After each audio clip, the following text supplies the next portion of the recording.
मुझे देगा या तो 30 सिक्के देगा या 30 रुपए देगा। तो 30 सिक्के देगा तो इनकी सिक्कों के अनुपात से अपना काम बन जाएगा।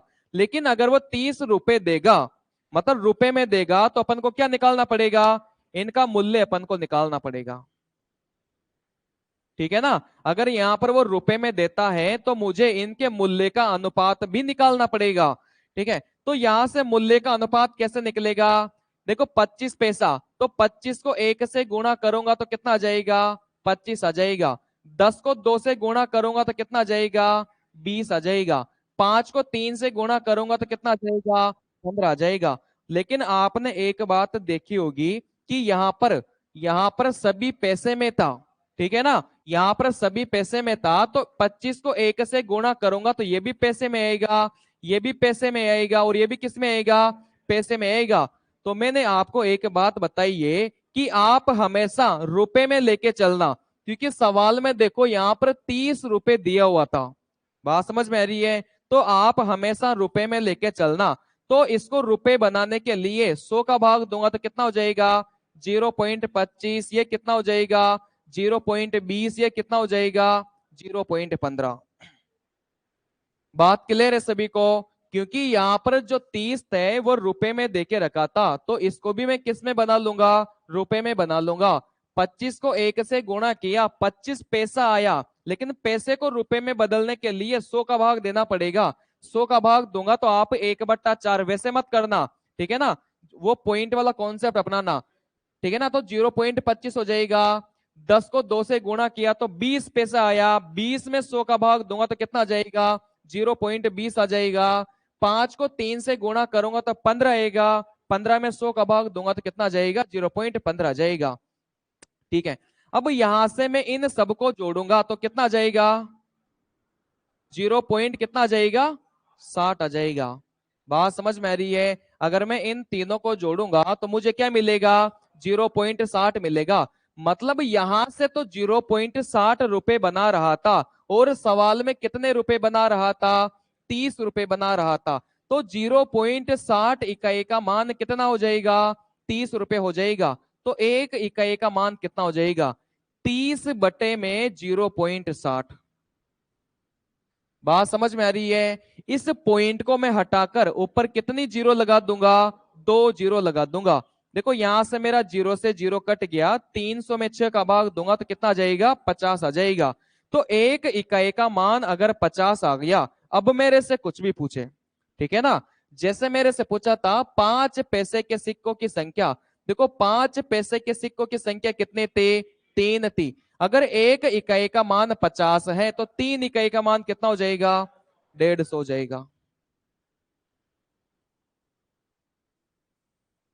चलिए, लगभग एक ही टाइप के सवाल आपके पेपर में सिक्कों वाले सवाल पूछे जाते हैं। ठीक है ना, आपको वो मूल्य का अनुपात देगा तो आपको फिर उनकी संख्याओं का अनुपात निकालना रहेगा। अगर संख्या का अनुपात देगा तो मूल्य वाला अनुपात आपको निकालना रहेगा। ठीक है ना, ये सेम ही टाइप के सवाल लगभग आपकी परीक्षा में आते हैं। चलिए, जो परसेंटेज वाली बात मैंने आपको कल बताई थी उस पर आधारित ये सवाल देखो आ गया।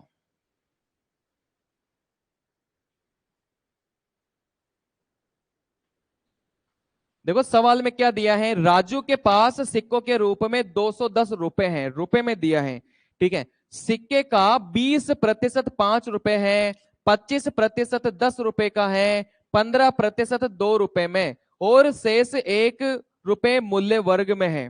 ठीक है, 1 रुपए के सिक्कों की संख्या ज्ञात करिए। कहने का मतलब यह है कि 20% जो सिक्के हैं वो 5 रुपए वाले हैं। ठीक है ना, 25% जो सिक्के हैं वो 10 रुपए वाले हैं, 15% जो सिक्के हैं वो 2 रुपए वाले हैं, और जो बचे हुए सिक्के हैं वो 1 रुपए वाले हैं। तो आपको बताना है 1 रुपए के कितने सिक्के हैं।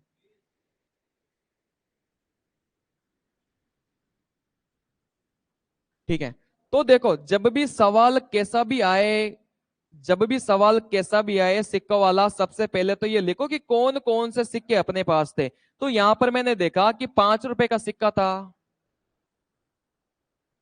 यहां पर मैंने ये देखा कि 5 रुपए वाला सिक्का था मेरे पास में, और यहां पर मेरे पास में 10 रुपए वाला सिक्का था, और यहां पर मैंने देखा कि मेरे पास में 2 रुपए वाला सिक्का था, और मैंने यहां पर ये देखा कि मेरे पास में 1 रुपए वाला सिक्का था। बात समझ में आ रही है? सबसे पहले आपको ऊपर वाली लाइन में ये लिखना है कि आपके पास में कौन कौन से सिक्के थे। तो आपने ये देखा कि आपके पास में देखो 5 रुपए वाला सिक्का है, आपके पास में 10 रुपए वाला सिक्का है, आपके पास में 2 रुपए वाला सिक्का है, और आपके पास में 1 रुपए वाला सिक्का है। उसके बाद यहाँ पर आपको या तो मूल्य का अनुपात देगा या उनकी संख्या का अनुपात देगा। तो सवाल में इनकी संख्याओं का अनुपात देके रखा है। देखो 20% 5 रुपए के सिक्के हैं, तो यहाँ पर संख्या कितनी हो जाएगी? 20 हो जाएगी। 25% 10 रुपए के सिक्के हैं, तो यहाँ पर संख्या कितनी हो जाएगी? 25 हो जाएगी। 2 रुपए के देखो कितने सिक्के हैं? 15% सिक्के हैं, तो यहाँ पर संख्या हो जाएगी 15। तो यहाँ पर देखो कितना बचा? 20 प्लस 25 प्लस 15 करूंगा तो कितना हो जाएगा? 60 हो जाएगा। तो देखो कितना बचा? 40 बचा। तो 40 जो सिक्के हैं वो कितने के हो जाएंगे? 1 रुपए के हो जाएंगे। बात आ रही समझ में? ठीक है। अब देखो अपन को तो अनुपात ही लेना था। 20 25 15 और 40, अपन को तो क्या लेना था? अनुपात ही लेना था। तो आपकी इच्छा हो तो इसको एक बार और काट के छोटा कर दो, अगर आपकी इच्छा नहीं हो तो मत करो, उत्तर सेम ही आना है। बात समझ में आ रही है? क्योंकि यहां पर मैंने देखा ये तो मेरा क्या है? अनुपात ही तो है। अगर मेरा अनुपात ही है तो इनको काटकर मैं छोटा करूंगा तो भी उत्तर वही आएगा। अगर काट के छोटा नहीं करूंगा, डायरेक्ट कर दिया बिना काटे, तो भी उत्तर वही आएगा। चलिए तो मैं काट के इनको छोटा कर देता हूं, क्योंकि जितनी छोटा संख्या होगी उतनी कैलकुलेशन आसानी से होगी। किससे काटा? 5 से काटा 4 बार, 5 से काटा 5 बार, 5 से काटा 3 बार, 5 से काटा 8 बार। तो मेरा अनुपात बदलकर ये हो गया। ठीक है। ऐसा मैंने क्यों किया? क्योंकि जितनी छोटी संख्या होगी कैलकुलेशन उतनी ही आसान रहेगी। अगर आप इनका प्रयोग करके भी सवाल को हल करते हो तो भी उत्तर आपका सही आएगा। ठीक है। तो आपकी संख्या का अनुपात ये हो गया। अब ये देखो कि सवाल में आपको 210 क्या देके रखा था? मूल्य देके रखा था। 210 आपको क्या देके रखा था? मूल्य देके रखा था। तो आपको मूल्य का अनुपात निकालना ही पड़ेगा। बात आ रही समझ में? आपको इनका मूल्य निकालना ही पड़ेगा। ठीक है। तो यहां से मैंने देखा कि 5 रुपए के 4 सिक्के हैं, तो टोटल मिला के कितने बनेंगे? 20 बनेंगे। 10 रुपए के 5 सिक्के हैं, तो टोटल मिला के कितने बनेंगे? 50 बनेंगे। 2 रुपए के 3 सिक्के हैं, तो टोटल मिला के कितने बनेंगे? 6 बनेंगे। 1 रुपए का 8 सिक्का है, तो टोटल मिला के कितना बनेगा? 8 बनेगा। बात आ रही है समझ में? ठीक है। तो टोटल यहां से 5 रुपए मिला के मेरे 20 रुपए बन रहे थे, 10 रुपए मिला के मेरे 50 बन रहे थे, 2 रुपए मिला के मेरा 6 बन रहा था, 1 रुपए मिला के मेरा 8 बन रहा था। तो इनको सबको मैंने जोड़ा तो देखो कितना हो जाएगा? कितना हो जाएगा? 84 हो जाएगा। ठीक है। यहां से मैंने जोड़ा तो 84 हो रहा था, और सवाल में मेरे को कितना देके रखा था? 210 देके रखा था। तो एक इकाई का मान यहां से निकाल लूंगा। 210 बटे में कितना हो जाएगा? 84 हो जाएगा। तो एक इकाई का मान 210 बटे में 84 हो गया। तो अब आपसे देखो क्या पूछा है? 1 रुपए के सिक्कों की संख्या आपसे पूछी थी। तो देखो 1 रुपए के सिक्कों की संख्या कितने थे? 8 थी। तो मैं गुणा किससे कर लूंगा? 8 से कर लूंगा। बहुत बार क्या होगा कि 210 में हो सके डायरेक्ट 84 का भाग नहीं जाए, लेकिन आप जैसे ही यहां पर गुणा करोगे ना तो आपका सारी चीजें कटपिट जाएगी।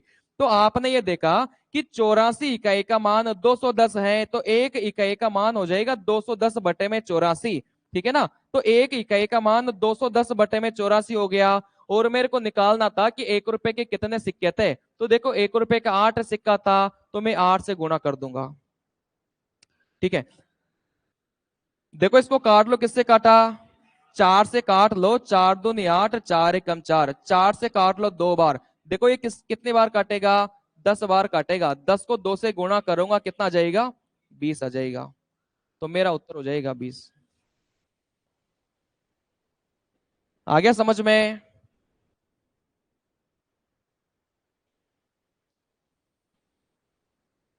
देखो हर सवाल में चीजें वही कर रहा हूं मैं, कुछ भी एक्स्ट्रा नहीं कर रहा। इसमें भी चीजें मैंने वही की है। ठीक है ना? एक बार संख्या का अनुपात आपके पास आ गया तो मूल्य का अनुपात आप लोग निकाल सकते हो। ठीक है ना? इन दोनों की गुणा करूंगा तो यहां से मेरा मूल्य का अनुपात आ जाएगा। ठीक है, मतलब इनका मूल्य आ जाएगा। इनका मूल्य आ गया तो टोटल जोड़ा तो मेरा 84 बन रहा था, और सवाल में मेरे को 210 देके रखा था, तो एक इकाई का मान हो जाएगा 210 बटे में 84। तो 8 इकाई का मान कितना हो जाएगा, 8 से गुणा कर दूंगा।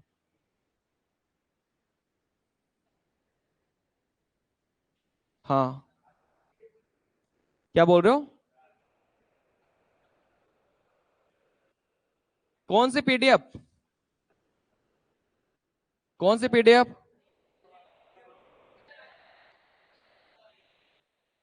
टेस्ट वाली? टेस्ट वाली आंसर की? ये डालना करना इंडिया स्टाफ वाला काम है ना। चलिए, तो इसमें किसी को डाउट है क्या? चलिए, आपके एलपी का पूछा हुआ सवाल है।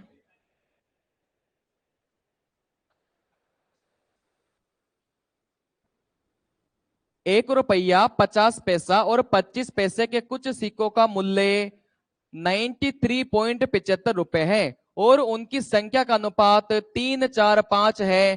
प्रत्येक प्रकार के सिक्कों की संख्या ज्ञात करिए। देखो, हर सवाल में मैं सेम ही चीज कर रहा हूं, ठीक है ना। हर सवाल में मैं सेम ही चीज कर रहा हूं। तो सवाल आपको सिक्कों वाला जब भी आएगा, जब इसी पैटर्न पर आता है, ठीक है ना। इतने सवाल कर लिया तो फिर कुछ एक्स्ट्रा करने की आवश्यकता नहीं पड़ेगी सिक्कों वाले सवाल में। देखो, यहाँ पर सबसे पहले ये लिखो कि आपके पास में कौन कौन से सिक्के हैं। 1 रुपए का सिक्का है, 50 पैसे का सिक्का है, और 25 पैसे का सिक्का है, ठीक है। इनका देखो मूल्य मेरे को देके रखा है 93.75, और उनकी संख्या का अनुपात देके रखा है।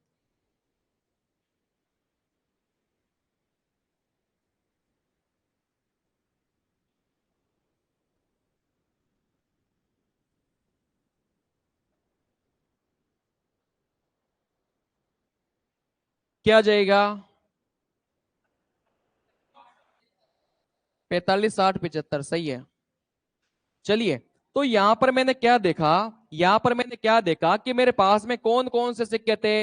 1 रुपए का सिक्का था, 50 पैसे का सिक्का था, 25 पैसे का सिक्का था, ठीक है। अब मेरे को अनुपात देके रखा है इनकी संख्याओं का।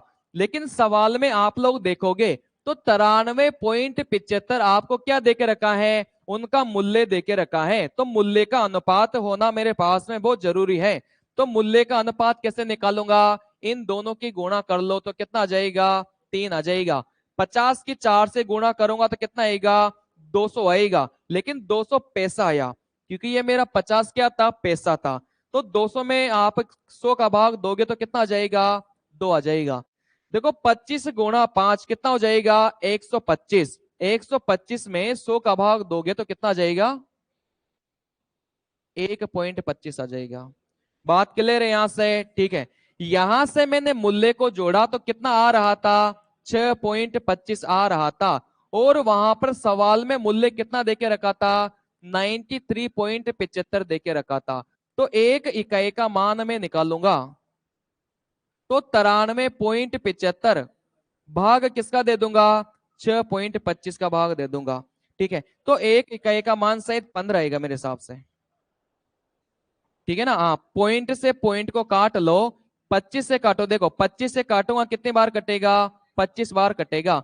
25 से काटा, 25 दिया 75, कितना बचा, 18 बचा, ठीक है ना। कितनी बार कटेगा, 25 दिया 25, 25 पंजे 125, 25 छह के 150, 25 साते 175, देखो 12 बचेगा। 25 पंजे 125, यही कटेगा, ठीक है। 25 इसको काटेगा, देखो 25 एकम 25, 12 बचेगा। 25 पंजे 125, तो यहां से एक इकाई का मान कितना हो गया, 15 हो गया।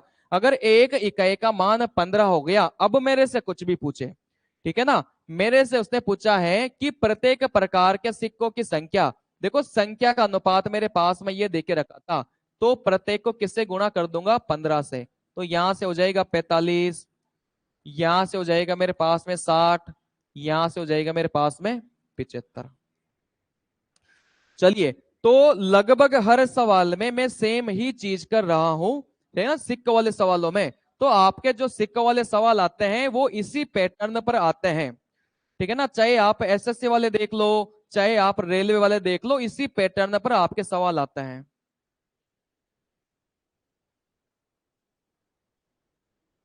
इसमें किसी को डाउट हो तो पूछ लो। अगर एक इकाई का मान आपके पास आ गया तो अब आपसे कुछ भी पूछे सवाल में, ठीक है ना, जैसे आपसे 1 रुपए के सिक्कों की संख्या पूछेगा तो इस 3 की गुणा 1 इकाई के मान से कर लूंगा तो कितना आ गया, 45 आ जाएगा।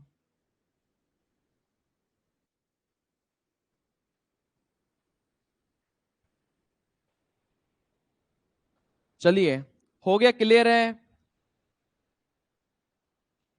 अब देखो आपका जो चैप्टर है अनुपात वाला वो कंप्लीटली मैंने खत्म करवा दिया, कुछ भी नहीं बचा ऐसा जो आपके पेपर में या एसएससी के सवाल में पूछा गया हो और मैंने नहीं पढ़ाया, है ना, ऐसा कुछ भी नहीं है, सब कुछ पढ़ा दिया। बात आती है सिर्फ आपके रिवीजन की। अगर आप इतने सवाल रिवीजन करते हो तो इनसे बाहर सवाल आपके रेलवे में, एसएससी में हो सके देखने को मिल जाए, क्योंकि एसएससी का एग्जाम थोड़ा सा आपके रेलवे से अप होता है, ठीक है ना। तो आपके लेकिन रेलवे में इनसे बाहर सवाल आपको शायद ही देखने को मिले अगर अनुपात से कोई सवाल आता है तो। चलिए, अब अपन पढ़ेंगे समानुपात। हाँ, क्या बोल रहे हो, आए वाले सवाल। अच्छा, सही बोल रहे हो। एक कॉन्सेप्ट था जो शायद अपन से छूटा हुआ है, चलिए उसकी पीडीएफ में ढूंढता हूं। 3 वाला आता है। हाँ मेरे को याद था वो। अच्छा वो आपने याद दिला दिया।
चलो मेरे दिमाग में था लेकिन थोड़ा सा है ना हट गया था, अच्छा वो याद दिला दिया।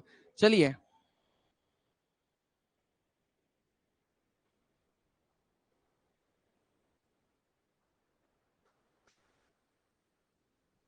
वैसे ये जो जितने भी सवाल अपन मिश्रण वाले पढ़ रहे हैं ना अभी, वो सारे के सवाल मिश्रण वाले टॉपिक में भी पढ़ेंगे दोबारा, है ना। चलिए, तो यहाँ पर देखो सवाल दिया है, यदि 3 कक्षाओं में छात्रों का अनुपात 2 3 5 है, यदि 20 छात्र प्रत्येक कक्षा में और आ जाए तो अनुपात 4 5 7 हो जाता है।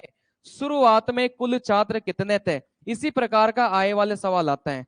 चलिए, तो यहां से देखो सवाल में क्या देके रखा था, 2 वाले अगर ये आते हैं तो अपन ने कर लिया था, 3 वाले सीखते हैं। देखो शुरुआत में जो छात्रों का अनुपात है वो 2 3 5 है, 2 3 और 5 है, ये था मेरा शुरुआत में, ठीक है। 20 छात्र प्रत्येक कक्षा में आते हैं, मतलब यहां पर भी 20 छात्र आते हैं, यहां पर भी 20 छात्र आते हैं और यहां पर भी 20 छात्र आते हैं। प्रत्येक कक्षा में 20 20 छात्र आते हैं, तो ये मेरा अनुपात बाद में बन जाता है 5 4 5 और 7, ठीक है, बाद वाला अनुपात देके रखा है। तो आपसे पूछा जाएगा कि शुरुआत में जो छात्र थे वो कितने थे, ठीक है ना। चलिए, तो यहां से करने के, इसको वैसे तो बहुत सारे तरीके होते हैं, ठीक है ना, इसको करने के बहुत सारे तरीके होते हैं, लेकिन अपने जो परीक्षा में आते हैं, ऐसे रेलवे की परीक्षा में आते हैं, वो तो 3 वाला सवाल बहुत आसान आता है।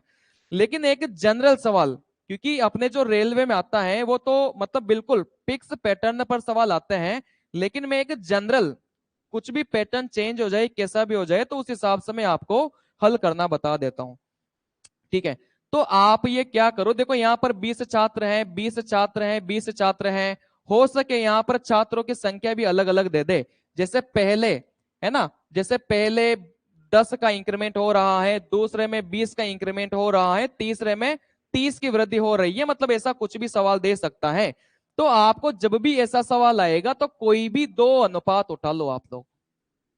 जब भी ऐसा सवाल आएगा तो आप कोई भी दो अनुपात उठा लो, ठीक है ना, आपकी मर्जी पड़े जो अनुपात उठा लो। आप इन दोनों को उठा लो, आप इन दोनों को उठा लो, आप इन दोनों को उठा लो, कोई सा भी दो अनुपात आप लोग उठा लो। ठीक है, तो आप यहां पर देखोगे, आप लोग यहां पर देखोगे तो दोबारा मैं लिख रहा हूं।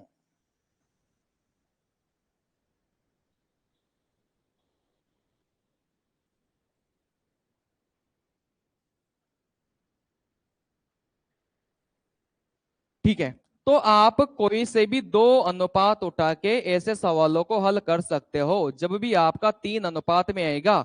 लेकिन आप जब भी हल करो तो आप क्या है ना कि ऊपर वाला शुरुआत वाले अनुपात के पीछे, सबके पीछे एक्स एक्स लगा लेना। बात आ रही समझ में। जब भी आप ऐसे सवाल आ जाएंगे 3 अनुपात वाले, तो आप जो शुरुआत वाला अनुपात था सबके आगे आगे क्या लगा लोगे, एक्स एक्स लगा लोगे, पीछे पीछे एक्स एक्स लगा लोगे। तो अब आपका सवाल देखो बहुत आसान हो जाएगा। कोई से भी दो अनुपात ले लो, मैंने क्या बताया, कोई से भी दो अनुपात ले लो, आपका उत्तर सही आएगा। चलिए, अपन देखो इन दोनों को मान के सवाल को हल कर लेते हैं। देखो 2x बटे में इसको मैं क्या लिख सकता हूं, 3x लिख सकता हूं। बात समझ में आ रही है। इन दो अनुपात को मैं क्या लिख सकता था, 2x बटे में 3x लिख सकता हूं। आपको पता है कि इसमें कितने की वृद्धि हो रही थी, 20 की वृद्धि हो रही थी, इसमें भी कितने की वृद्धि हो रही थी, 20 की वृद्धि हो रही थी। तो क्या मैं ऐसे बोल सकता हूं क्या कि इसमें भी 20 की वृद्धि हो रही थी और नीचे वाले में भी 20 की वृद्धि हो रही थी। बात समझ में आ रही है। तो वृद्धि करने के बाद में देखो ये अनुपात कितना बन गया, 4/5 बन गया। बात समझ में आ रही है। अब इसको मैं हल करूंगा तो x का मान मेरे पास में बहुत आसानी से आ जाएगा। अगर x का मान मेरे पास में आ गया तो इनका मान फिर बहुत आसानी से निकल जाएगा। चलिए, तो यहां से मैं देखूंगा कि इनको हल करता हूं। कोई से भी दो अनुपात ले लो, मैंने क्या बताया, ऐसा कुछ भी फिक्स नहीं है कि आपको सिर्फ यही दो अनुपात लेने हैं। कोई से भी दो ले लो, आप ये पीछे वाले लेके हल कर लो तो भी उत्तर वही आएगा, आप इन दोनों को लेके हल कर लो तो भी आपका उत्तर वही आएगा। ठीक है ना। लेकिन आपको सवाल को हल सिर्फ दो ही अनुपात से करना है। ठीक है, अब आप इनको हल करोगे तो देखो वज्र गुणा करनी पड़ेगी। आप इनको वज्र गुणा करोगे तो 5 की गुणा, देखो 2x से करा कितना आ गया, 10x आ गया, प्लस में 20 की 5 से गुणा किया कितना आ गया, 100 आ गया। 4 की 3x से किया कितना आ गया, 12x आ गया। 20 को 4 से गुणा किया, 80 आ गया। अब x x वाले को एक तरफ कर लो, बिना x वाले को एक तरफ कर लो। देखो इस 10x को मैं बराबर के उधर करूंगा तो कितना हो जाएगा, 2x हो जाएगा।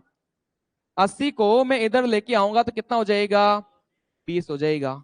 देखो दो इसको काट देगा 10 बार तो x का मान कितना आ गया, 10 आ गया। अगर x का मान 10 आ गया, अब मेरे से कुछ भी पूछे मेरा उत्तर आ जाएगा। देखो मेरे से क्या पूछा था, तो शुरुआत में कुल छात्र कितने थे, मैंने यहां से देखा, देखो 2x 3x 5x टोटल कितने हो गए, 10x हो गए। टोटल कितने हो गए, 10x हो गए, और x का मान कितना है, 10 है। तो 10 की 10 से गुणा करूंगा तो टोटल छात्र कितने आ गए, 100 आ गए। तो जब भी 3 अनुपात वाला सवाल आता है, आप किसी भी दो अनुपात को लेके सवाल को हल कर लो, आपका उत्तर आ जाएगा। ठीक है, लेकिन ठीक है, लेकिन देखो इस सवाल को करना तो बहुत आसान था, क्योंकि आपके जो रेलवे में सवाल आते हैं वो एक पैटर्न पर आते हैं।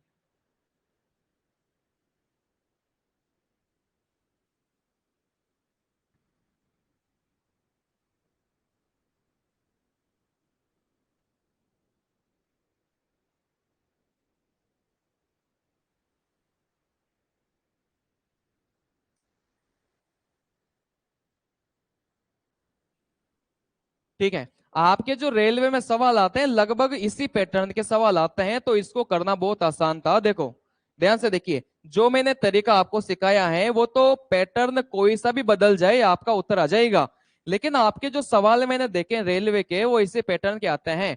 देखो यहाँ पर 2 3 5 था, ठीक है। तो यहां से देखो शुरू में अनुपात 2 3 5 था, प्रत्येक में 20 20 की वृद्धि की जाती है, तो मेरा अनुपात कितना बन गया, 4 5 7 बन गया। तो आपने यहां से देखा कि 2 से 4 बन रहा था, तो यहां से 2 से 4 बढ़ा, मतलब कितने का बढ़ा, 2 से बढ़ा। 2 से 4 हो गई, कोई भी संख्या मेरी 2 से 4 हो गई तो कितने की वृद्धि हुई है, 2 की वृद्धि हुई है। और यहाँ पर कितने की वृद्धि हो रही थी, 20 की वृद्धि हो रही थी, तो 2 इकाई का मान 20 आ जाएगा, तो 1 इकाई का मान कितना आ जाएगा, 10 आ जाएगा। अगर 1 इकाई का मान 10 आ गया तो मेरे से पूछा है कुल छात्र कितने थे। देखो यहां से 2 + 3 5, 5 + 5 10, तो कुल छात्र थे मेरे पास में 10। अगर 1 इकाई का मान 10 है तो 10 इकाई का मान कितना हो जाएगा, 100 हो जाएगा। बात आ रही समझ में, लेकिन इसी इसकी बहुत सारी कमियां है। जैसे मान लो 3 से 5 हो रहा था तो भी अंतर 2 का ही था, 5 से 7 हो रहा था तो भी अंतर 2 का ही है, तो इस सवाल में तो ये पैटर्न ये तरीका काम कर जाएगा। लेकिन कल को 7 की जगह मान लो उसने 8 दे दिया तो फिर ये तरीका काम नहीं करेगा, ठीक है ना। चलिए, लेकिन आपके पेपर में जो सवाल आते हैं, आपके पेपर में जो सवाल आते हैं वो इसी पैटर्न पर आते हैं ज्यादा से अधिकतर। लेकिन जो मैंने आपको तरीका ये सिखाया है ना, कोई सा भी सवाल आ जाए आप इस तरीके से उसको बड़ी आसानी से हल कर सकते हो। चलिए इसको करिए।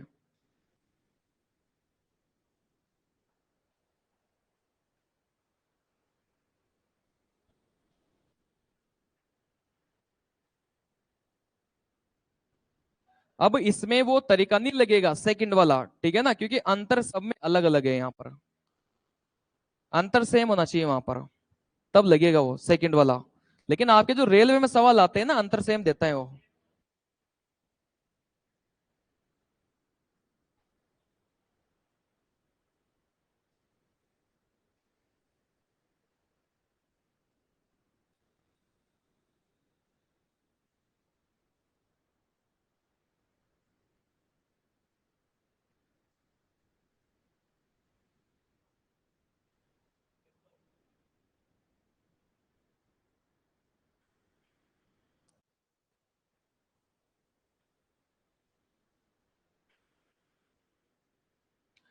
मैंने क्या बताया, कोई सा भी दो अनुपात लेके हल कर लो आपका उत्तर आ जाएगा, ठीक है ना। ये जो तरीका मैंने आपको सिखाया है इसमें इन सबका अंतर समान होना जरूरी है, ठीक है ना, तभी आपका उत्तर आएगा। अगर अंतर समान नहीं है तो आपका फिर इस तरीके से उत्तर कभी नहीं आएगा। चलिए इसको करिए आप तो।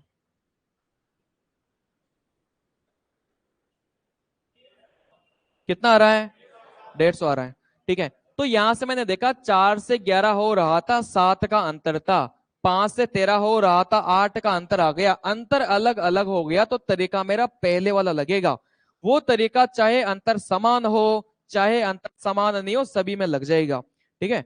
तो यहां से देखो कोई से भी दो अनुपात उठा लो, जो आपकी इच्छा पड़े वो उठा लो, ठीक है। तो मैं ज्यादातर कोशिश ये रहती है कि मैं शुरुआत वाले दो ही उठा लेता हूं। तो इनको मैंने लिख लिया 4x/5x। देखो प्रत्येक में कितने की वृद्धि कर रहा था, 15 की वृद्धि कर रहा था, तो 15 15 जोड़ दिया, बराबर में ये अनुपात कितना हो जाएगा, 11/13 हो जाएगा। लिखने का तरीका समझ में आ गया। इन दोनों अनुपात को मैंने 4x/5x लिखा, और प्रत्येक में मैं 15 15 की वृद्धि कर रहा था। ये वृद्धि मेरी समान भी हो सकती है और अलग अलग भी हो सकती है। हो सके पहले में 15 की वृद्धि कर दे, दूसरे में सिर्फ 10 की ही वृद्धि करे, ठीक है ना, तो वृद्धि मेरी अलग अलग हो सकती है। तो उसके बाद में देखो ये अनुपात कितना हो गया, 11/13 हो गया। इसको मैं हल करूंगा तो मेरा x का मान निकल जाएगा, ठीक है। यहां से कितना आ गया, 52x, यहां से कितना आ गया, 195, बराबर में यहां से कितना आ गया, 165। ठीक है, अब एक्स एक्स वाले को एक तरफ कर लो, जैसे 52 55, 52 को इधर लेके आऊंगा तो कितना बच गया, 3x बच गया। 165 को मैं इधर लेके आऊंगा तो कितना बच गया, 30 बच गया। 3 इसको काटेगा, x का मान कितना हो जाएगा, 10 हो जाएगा। अगर x का मान 10 हो गया तो विद्यार्थियों की कुल संख्या, देखो यहां से, क्योंकि इन सबको मैंने 4x 5x 6x माना था, तो यहां से कितना हो जाएगा, 15x हो जाएगा। और x का मान कितना रख दूंगा, 10 रख दूंगा, तो मेरा उत्तर कितना आ गया, 150 आ गया। बात समझ में आ रही है? तो जब भी 3 अनुपात वाला सवाल आता है, किसी भी 2 अनुपात को लेके हल कर लेना, आपका उत्तर आ जाएगा। चलिए करिए इनको। ये सवाल मेरे दिमाग में थे लेकिन गलती से मिस हो गया था, है ना, उन्होंने भी पूछा था मेरे से एक बार जब मैं 2 वाला पढ़ा रहा था।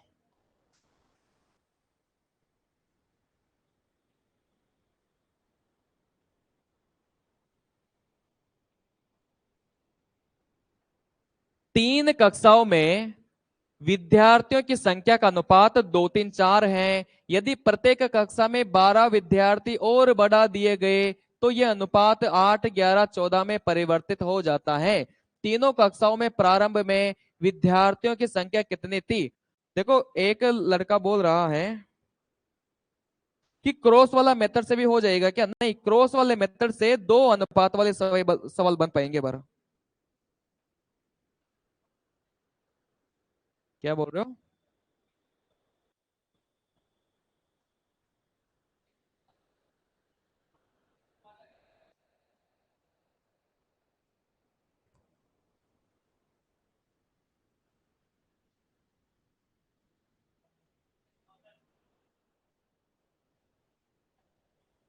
ठीक है।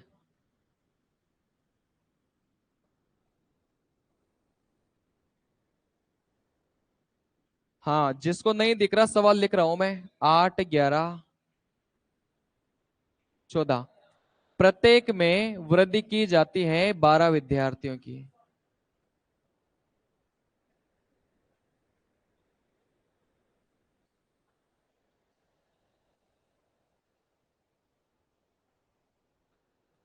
हो गया क्या?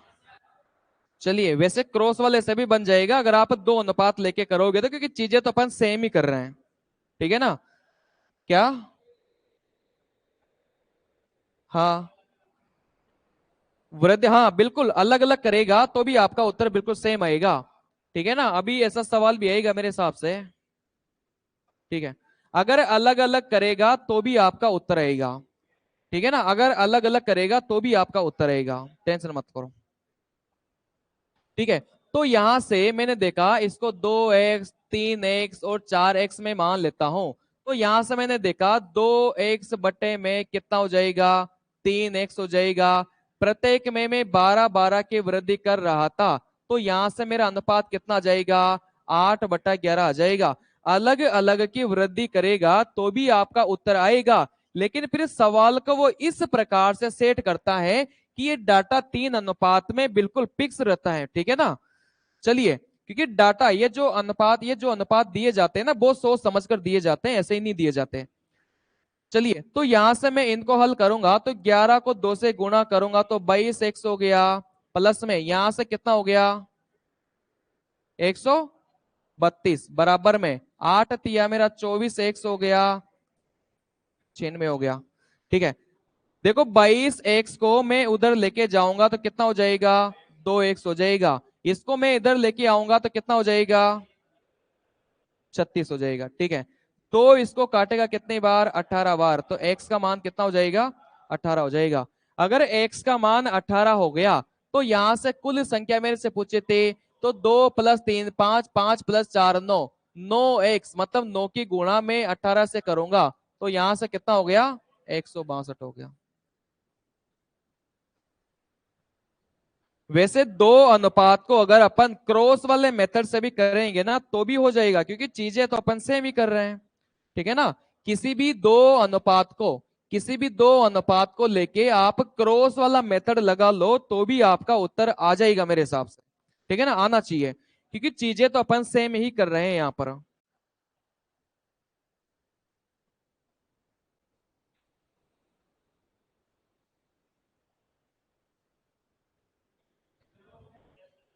हो गया क्या?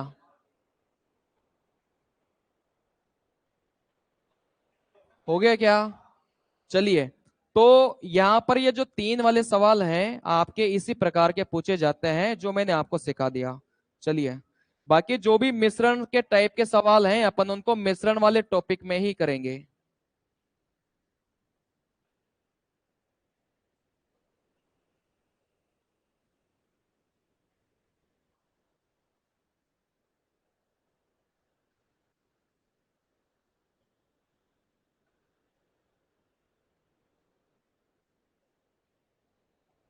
चलिए, तो अनुपात खत्म हो गया। ठीक है ना, ये जो 3 वाले सवाल हैं इसी प्रकार के सवाल आपके पेपर में पूछे जाते हैं। और इसमें मिश्रण वाले टाइप के जो सवाल आते हैं उनको अपन मिश्रण वाले टॉपिक में लेंगे, फिर वहां पर क्या पढ़ेंगे, सब कुछ यहाँ पढ़ लेंगे तो। ठीक है ना। चलिए, क्या, किसको? समानुपात को इसी में लेंगे। तो समानुपात वाला टॉपिक एक ही दिन का है जो कल खत्म हो जाएगा। ठीक है ना। हल्का सा 5 मिनट बचा हुआ है तो अभी हल्का सा इंट्रोडक्शन में दे देता हूं।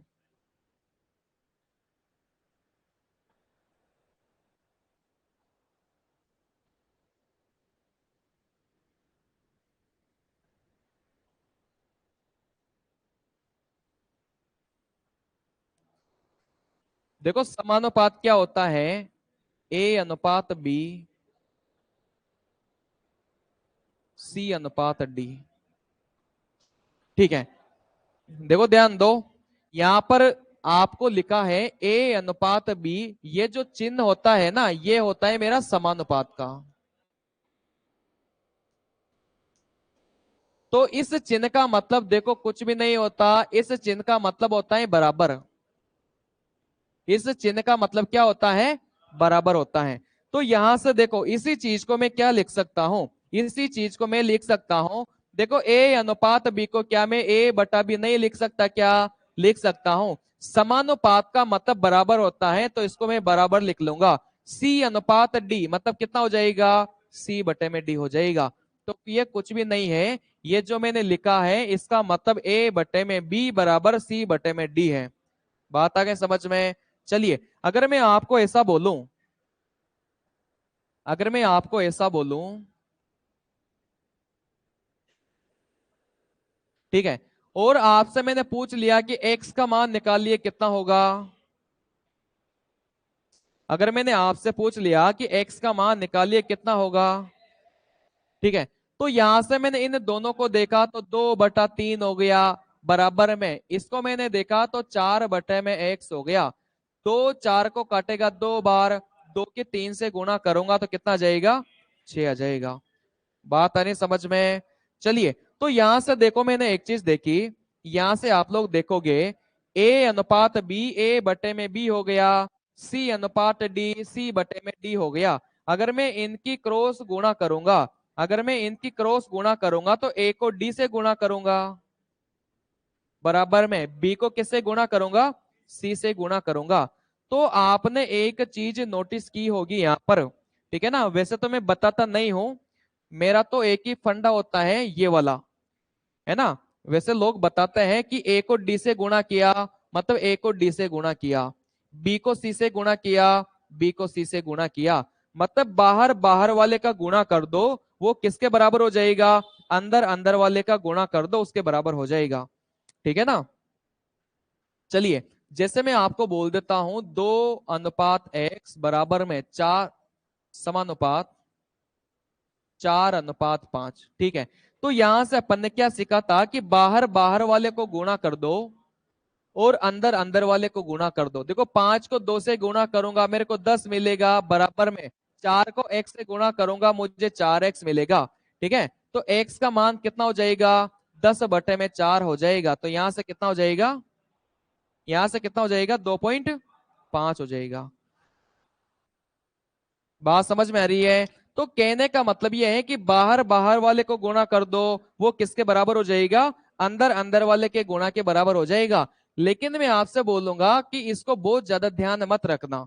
अपना जो कॉन्सेप्ट है 2/x, देखो यहां से हो जाएगा 2 में x, बराबर में यहां से कितना हो जाएगा? 4/5 हो जाएगा। 2 4 को काटेगा 2 बार, तो यहां से x का मान निकालूंगा। देखो 1/x मतलब x बराबर कितना आ जाएगा, 5/2 आ जाएगा। तो यहां से कितना आ गया, 2.5 आ गया। बात समझ में आ रही है? चलिए, तो यहां से देखो टाइम हो गया वैसे तो।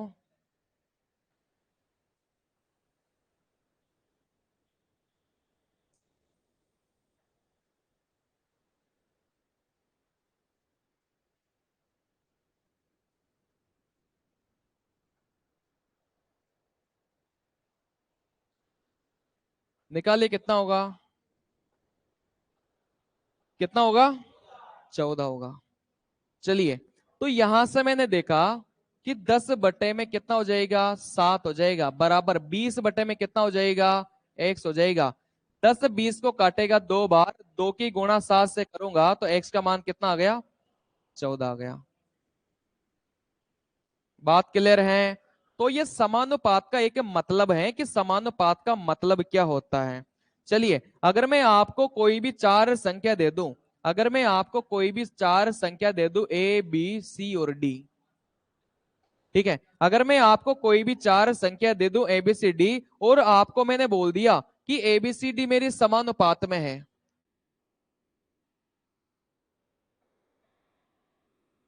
एबीसीडी मेरी समानुपात में है, तो इसका मतलब ये होता है ए बटे में बी किसके बराबर हो जाएगा, सी बटे में डी। देखो जब भी आपको समानुपात बोलेगा तो चार संख्या से ज्यादा कभी नहीं देगा। बात समझ में आ रही है? आपको चार संख्या से ज्यादा कभी नहीं देगा। आपको या तो देगा दो संख्या, या आपको देगा तीन संख्या, या आपको देगा चार संख्या। ठीक है ना, चार संख्या से ज्यादा आपको कभी नहीं देगा। तो जब भी मैं आपको ऐसा बोलूं कि एबीसीडी समानुपात में है, तो इसका मतलब ये हो गया, देखो ए बटे में बी कर लो, सी बटे में डी कर लो। ठीक है, देखो यहां से एक बात का और ध्यान रखना, ए अनुपात बी समानुपात सी अनुपात डी। ठीक है, तो इनका कुछ नाम होता है, इनका क्या है ना, कुछ कुछ नाम होता है। देखो नाम क्या होता है, देखो ये कौन से नंबर पर आ रहा था, पहले नंबर पर, ये कौन से नंबर पे है, दूसरे नंबर पर, ये तीसरे नंबर पर है, ये चौथे नंबर पर है। तो इसको बोला जाता है प्रथम अनुपाती।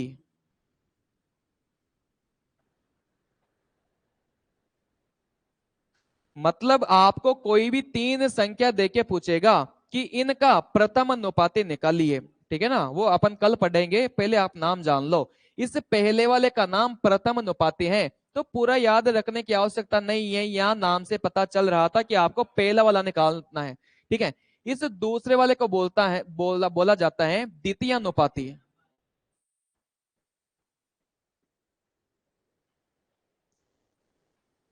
ठीक है, नाम अगर याद नहीं हो तो आपको देखो द्वितीय नाम से पता चल रहा है कि मुझे दूसरा वाला निकालना है। ठीक है, ये तीसरे नंबर पर आ रहा था, तो इसको क्या बोला जाता है, तृतीय अनुपाती।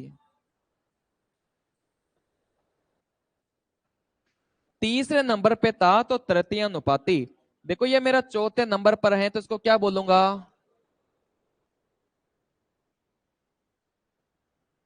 चतुर्थ अनुपाती बोलूंगा। बात आनी समझ में? इसके अलावा एक और होता है मध्य अनुपाती।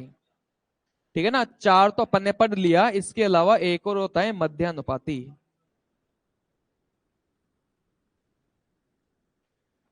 चलिए, तो इनको कल अपन एक एक करके सबको एक्सप्लेन करूंगा कि प्रथम अनुपाती कैसे निकालते हैं, द्वितीय अनुपाती कैसे निकाला जाता है, तृतीय अनुपाती कैसे निकलेगा, और मध्य अनुपाती कैसे निकलेगा। ठीक है ना, चलिए, तो इनको कल पढ़ेंगे बढ़िया से, आज इतना समय नहीं है, नहीं हो पाएगा आज। बाकी कल कंप्लीट हो जाएगा, और परसों से अपन बताओ कौन सा टॉपिक पढ़ना चाहते हो।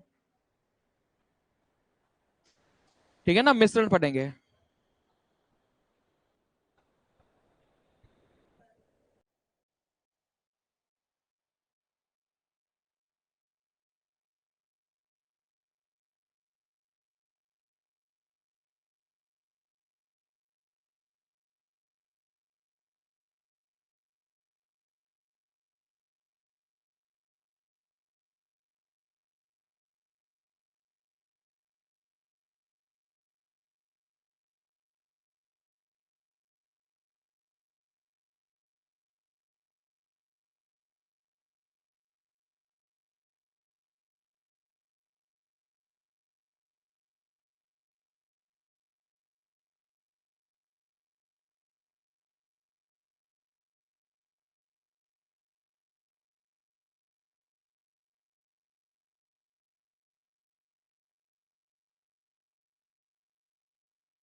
हेलो हेलो हेलो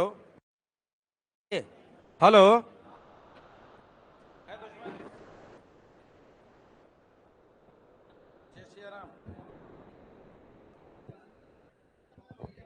हेलो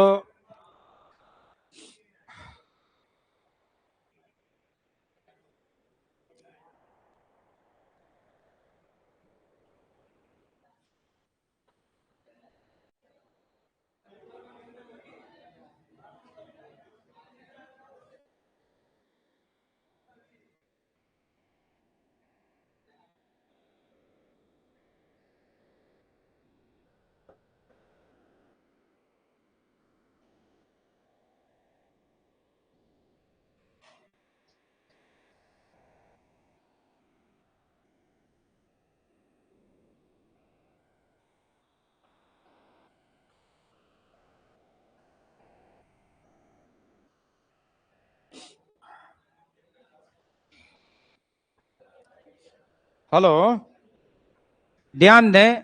लो भाई दोस्तों, इन्हें बंद करो यार थोड़ी देर बस। लो सुन लें सभी। Munna Lal ji good morning. अनिल मीणा जी जय श्री राम। धर्मराज जी गुड मॉर्निंग। अनिल मीणा जी जी जी नमस्कार। धर्मराज जी क्लास खत्म हो गई जी, जरूर खत्म हो गई होगी।